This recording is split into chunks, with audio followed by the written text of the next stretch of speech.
प्याज को खाने का जो बेहतरीन वक्त है वो है आफ्टरनून। आफ्टरनून में आप कच्चे प्याज की सलाद के अंदर जो है वो लेमन जूस ऐड करके अगर खाते हैं तो आप जो है वो तमाम दिल की बीमारियां, वेट लॉस करने में हेल्प करता है ये। इसके अलावा अगर आपको जो है वो एनीमिया है, ये जितने भी मैंने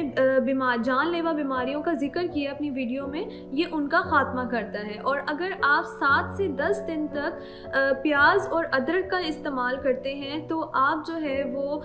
जिस्म में, अगर आपकी सेक्सुअल हेल्थ कॉम्प्रोमाइज्ड है, अगर आप किसी भी सेक्सुअल डिजीज़ से जो है वो लड़ रहे हैं या आपकी बॉडी में कमज़ोरी महसूस हो रही है, ख़ास तौर पे मर्दों में, तो ये उसको ख़त्म करता है। और इसके साथ ही साथ अगर आप ये अदरक और अनियन जूस जो है वो अपने बालों पे यूज़ करते हैं जहाँ हेयर फॉल बहुत ज़्यादा हो रही है, तो ये उस चीज़ में हेल्प करता है।